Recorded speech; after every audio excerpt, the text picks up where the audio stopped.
rapaziada? Ué. Vai, rapaziada? Vai lá, Luiz. Bom, eu sou o Luiz e hoje eu tô aqui com a Grazi, E aí? Dredger, Oba! Gabriele, A do B. Viu, Opa, galera. Audrey E aí? e Catarina. Isso. Oi, gente. E nós somos... Não, gente. Vinheta errada. Nós somos a Aera. Galera, Aéreo. Nós somos a Era Várzea. Começou, vai!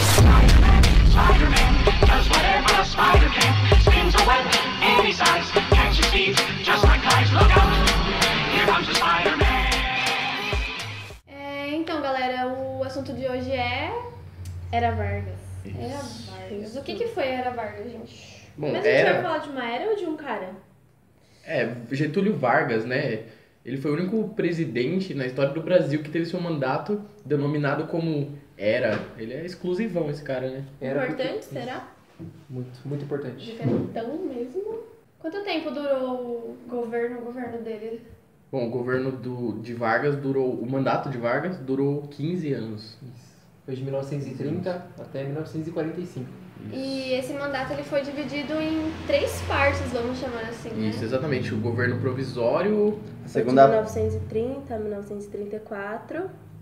o segundo foi o governo constitucional de 1934 a 1937. E o Estado Novo, de 1937 a 1945. Em 1930, vigorava no Brasil a República Velha, que até hoje foi conhecida como o primeiro período republicano brasileiro.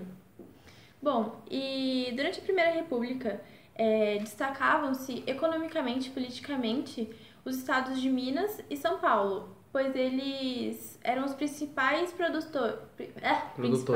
produtores de café e de leite. Que era a política do café com leite.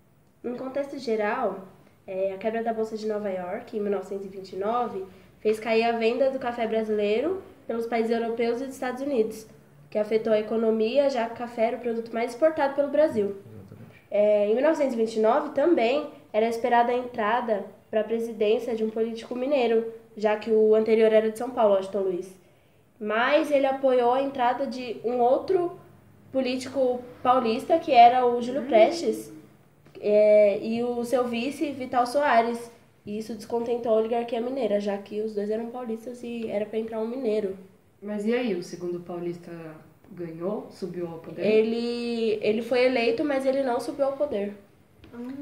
Bom, Júlio, mesmo eleito, ele não tomou o poder. Mas por quê? Bom, a Aliança Liberal, constituída por Minas, Rio Grande do Sul e Paraíba, recusaram-se a aceitar, né, logicamente, e alegando golpe. Então foi uma fraude. Colocar um segundo paulista era uma fraude. Esse café com leite aí gerou Fraude, treta. Brasil, coincidência, né? Sei lá. Descontentamento político é algo que a gente já tá Parece acostumado, né? Parece que esse 1930 tá se estendendo, não é? Esse 1930 tá durando até 2017, gente, não estou entendendo. Só complementando, no mesmo ano das eleições, mais precisamente em julho de 1930, o candidato a vice-presidente de Getúlio Vargas, como é o nome dele? João Pessoa, ele foi assassinado. E, esse fato gerou revolta popular em várias regiões do Brasil. E os conflitos eram principalmente entre partidários da Aliança Liberal e defensores do governo federal. Isso aí você imagina. Treta pra cá, treta em São Paulo, treta em Minas, treta nos gauchados, tudo. Eu sei que o estado, ele ficou em estado de alerta. Nossa, Conhecido também Estado de alerta. como estádio de Isso, sítio. estado de sítio. E aí os militares ficaram com medo, né? Falaram, daqui a pouco vai acontecer alguma coisa, a população vai ficar pistola. E aí foi quando começou tudo, o golpe de 30. Esclarecendo um pouco mais, os militares eles enxergavam tudo isso como uma possibilidade de uma guerra civil no Brasil. Bom, concluindo, a Revolução de 30 foi o processo de destituição do presidente Washington Luiz e a ascensão de Getúlio Vargas no poder. É isso aí. O primeiro período que Getúlio Vargas subiu ao poder ficou conhecido como governo provisório. ele durou aí em torno de 4 anos. Quando Getúlio entrou no poder, seu objetivo supostamente era reorganizar a política do país. Porém, as medidas tomadas por Vargas talvez tenham criado um pouco mais de tensão, já que ele se sentiu no direito de eliminar os órgãos legislativos, tanto os federais, estaduais e municipais. Tudo isso em prol de centralizar o seu poder. Tava se achando a última bolacha do Tava, pacote realmente. mesmo. E considerando a grande isso aí, dos militares, Vargas acabou designando para os principais cargos governamentais para tenentes, o que ajudou ainda mais a criar aquela tensão com as velhas oligarquias. E essas velhas oligarquias se concentraram bastante em São Paulo. E sobre um apelo de autonomia política e fundamentando-se sobre um discurso regionalista, digamos assim, eles convocaram o povo paulista à luta. E aí, gente, vocês acham que deu certo esse negócio aí? Contra o governo de Bater Vargas. panela na rua, isso aí. E eles exigiam uma eleição para a elaboração da Assembleia Constituinte. Uhum. E esse movimento, ele deu origem à chamada Revolução Constitucionalista de 32. Como já se era esperado, só São Paulo contra todos o resto não deu em nada. Mas não foi uma causa perdida, podemos colocar assim, porque apesar de Getúlio Vargas ter vencido a oposição, ele convocou sim eleições para a Constituinte. E, em 1934, surgiu uma Constituição. Tcharam! Governo Constitucional, 1934 até 1937. Galera, tem uma parte importante que eu acabei esquecendo de falar. Aconteceu antes do Vargas subir ao poder no governo provisório. Na verdade, foi o caminho para ele subir no governo provisório. Antes disso, o Washington Luiz ele não queria sair do poder de jeito nenhum, mesmo com toda a insatisfação popular, insatisfação militar. Para resolver isso, os militares eles formaram uma junta justamente para depor o Washington Luiz do poder, e aí eles governaram por mais ou menos 10 dias, e depois disso as tropas de Vargas, né, lideraram, chegaram e mandaram na coisa toda. Aí começa o governo provisório. Aí começou o governo provisório. Só passando essa pincelada mesmo. Que foi Bom, agora voltando pro final do governo provisório, né, porque já explicaram o meio, ele foi instalado uma Constituição, uma Carta Magna, que foi a Constituição da República dos Estados Unidos do Brasil de 1934, ou simplesmente a Constituição de 34. Ela foi a segunda Constituição republicana e a terceira da história do Brasil. Bom, ela foi instituída no fim do governo provisório de Getúlio Vargas, óbvio que não foi sem nenhum intuito, que no caso era legitimar a sua presidência e diminuir as frustrações populares. Bom, ela foi a Constituição menos duradoura no Brasil, porém, foi ela que estabeleceu medidas mais democráticas, uma legislação trabalhista, entre aspas, né, trabalhista. Isso aí. Ela trouxe também o direito à mulher e o voto anônimo. O direito à mulher? Né, que são os Direito direitos, de voto à mulher. Direito à mulher de voto, isso. são os direitos Não, que estão até hoje, direito né? à mulher. Isso. E o governo constitucional, que teve início em 1934 até 1937, ele tinha 2 ideais primordiais, que no caso era o fascismo e o democrático. O fascista e o democrático. Com a AIB, que era a Ação Integralista Brasileira, e a ANL, que era a Aliança Nacional Libertadora, que no caso era favorável à reforma agrária e também à revolução por meio de luta de classes. A ANL promoveu uma tentativa de golpe contra o governo de Vargas, se aproveitando do espírito revolucionário e com orientações dos altos escalões do comunismo soviético. Com a iniciativa de alguns comunistas brasileiros, em 1935 aconteceram revoltas dentro de instituições militares em Natal, no Rio de Janeiro e em Recife. Isso, e vai lembrar que o governo de Getúlio Vargas, ele teve várias tentativas de golpe, principalmente a intentona comunista, que também era conhecida como... Tá bom, Loli! E vale lembrar também que o governo de Getúlio Vargas, ele teve várias tentativas de golpe, e um dos principais golpes foi a Intentona Comunista, que também era conhecida como a Revolta Vermelha de 35, ou até mesmo o Levante Comunista. Né? Ele foi organizado principalmente por Luiz Carlos Prestes, que era o chefe e o líder, e a sua própria mulher, Olga Benário, e Rodolfo Ghiodi, o Arthur Ernest e a Ranieri Gonzalez. Era um grupo que, junto ao Partido Comunista, que acabou virando PCdoB, tinha como objetivo derrubar o atual presidente. A Intentona foi facilmente controlada pelo governo por conta da falta de articulação e de adesão de outros estados. Legal. É da hora que o Marx, ele trouxe bastante problemas, né, pra gente nessa época. Pois é, pois é. Pois é. Pois é.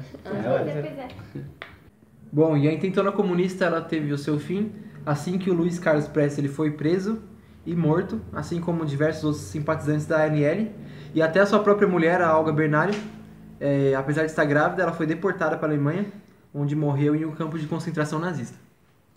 Desde a Revolta Comunista de 1935, a perseguição aos comunistas e as ideias de esquerda se asseguraram. E a ameaça comunista ela foi utilizada como motivo para a decretação do Estado Novo. A Ação Integralista Brasileira forjou um documento chamado de Plano Cohen. Falando um pouco sobre o que foi o Plano Cohen, né, para explicar um pouco, ele nada mais é do que uma espécie de invenção do governo varguista em prol da difamação do PCB, que é o Partido Comunista Brasileiro. E ele foi anunciado pelo general Góes Monteiro no dia 30 de setembro de 1937, através do programa de rádio Hora do Brasil. Bom, supostamente, o Plano Cohen anunciava uma nova oposição armada que foi assemelhada à Intentona. E ele tinha como intenção derrubar Vargas do poder. Mas o que realmente ali instigou medo na população foi os supostos meios que os comunistas usariam para tomar o poder, como, por exemplo, a eliminação daqueles que se opossem. E essa ameaça comunista ela foi conhecida como ameaça vermelha. E Vargas, no dia seguinte, a declaração do Plano Cohen, ele decretou o estado de guerra, exatamente um dia depois, no dia 1º de outubro. E a partir daí ele iniciou uma intensa perseguição aos comunistas e todos aqueles que, digamos assim, ousassem se opor. E como a origem, a veracidade desse documento com o Plano Cohen não foi contestada, o estado de guerra permaneceu. Até mais ou menos o dia 10 de novembro, um mês depois aí de toda essa bagunça, digamos assim. E nesse dia, 10 de novembro, o dito Estado de Vargas, na verdade, veio a se tornar, então, a implantação da ditadura do Estado Novo. Não, mas peraí, o que é o Estado Novo? O Estado Novo é o nome dado para o período em que Vargas governou, que foi de 1937 até 1945. Esse período ele ficou bem conhecido pelo autoritarismo, pela censura e centralização do poder, ou seja, né, concentrou ainda mais o poder na mão de Vargas.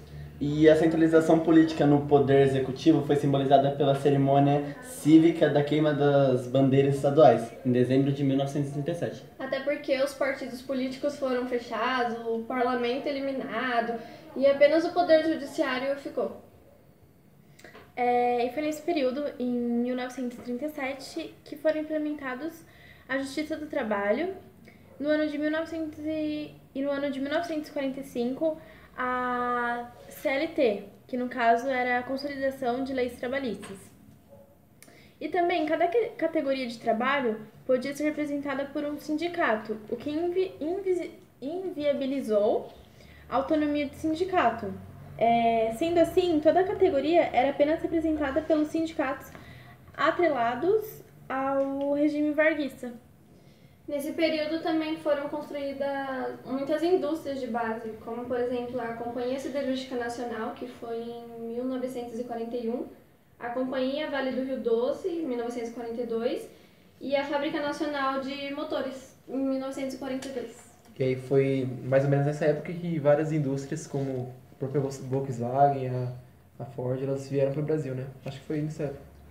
A construção da Companhia Siderúrgica Nacional resultava dos acordos de Washington, onde o governo brasileiro se comprometia em fornecer aço aos aliados durante a Segunda Guerra Mundial em troca do apoio estadunidense para a construção da siderúrgica. E o acordo brasileiro com os Estados Unidos retirou o país da condição de neutralidade que ele assumiu inicialmente na guerra. As forças de eixo atingiram os submarinos brasileiros, impedindo o Brasil a declarar-se em guerra, em 22 de agosto de 1942. Um ano após o Brasil se ingressar na guerra, foram enviadas tropas da recém-criada Força Expedicionária Brasileira, que é a FEB, que combateram... Ah, filha da puta. Mano, Vai, Ele continua. começou a puxar Fala da celular. FEB, João, vai. Força Expedicionária Brasileira, a FEB, que combateram na Itália fascista até o término da guerra em 8 de maio de 1945. E com a iminente derrota do nazifascismo na Europa, o apoio à ditadura de Vargas acaba se esvaziando e acabam se iniciando também medidas liberais como o fim da censura à imprensa, a construção de partidos nacionais e a previsão de eleições diretas para o cargo de presidente da República e demais cargos políticos. Foi também nesse período do Estado Novo que em outubro de 1945, a campanha eleitoral para a presidência da República ela estava em curso e Getúlio Vargas participou de um comício para a continuidade do governo dele, que foi realizada pelo movimento queremista. O termo, para quem não sabe, né, o termo queremismo surgiu das inscrições Queremos Vargas, que surgiram nos muros das principais cidades do país na época. Isso, e foi aí que o regime varguista começou a ficar com medo, né? Até porque o ministro de guerra, o Góes Monteiro, na época ele tirou o Getúlio Vargas do poder e acabou assumindo interinamente o cargo do presidente do Supremo Tribunal Federal, o José Linhares, até que ocorressem novas eleições. E o que seria um presidente interino, Dredger? Um presidente interino seria um presidente que assumiria todos os poderes todo o poder executivo. O cargo seria o próprio presidente mesmo, né? Uhum. E aí foi então quando o general Eurico Gaspar Dutra, ele acabou tornando-se presidente e assim encerrou-se o Estado Novo. Vargas ele assumiu o cargo de deputado federal após o fim do Estado Novo. E com o fim do mandato de Dutra, ele governou novamente o país, no caso Vargas, entre os anos de 1951 e 1954. E dessa vez, respaldado pelos votos diretos. Mas isso aí é assunto para outra discussão, porque encerra-se aqui o Estado Novo. Então, galera, esse foi o nosso podcast de hoje. Eu espero que vocês tenham entendido. Esse foi a Era Várzea. E é isso. Aplausos para a Era Várzea. Acabou. Até Não ano se que vem. esqueçam de se inscreverem Deus no me canal. livre. Na faculdade. Se inscrevam no canal, deixem seu like no vídeo se vocês gostaram. Isso. Everton, você é um ótimo professor. Não se esqueçam que nós temos vídeos todas as quartas-feiras, às 4 horas da tarde. Acessem a loja do canal, é www.eravarzea.com.br. Galera, Adquiram camisetas novas nossos- chegaram, hein? Adquiram nossas produtos. coisas, nossos produtos na lojinha. Nossas coisas. E vai ter um encontrinho dia 15 de dezembro. Eu espero encontrar todos vocês. Vai ser no Shopping de Pequeri. Somos E é todos isso aí. Várzea. Shopping de França. Shopping de Não, França, Shopping né? de Pelo Franca, é amor. 15 de...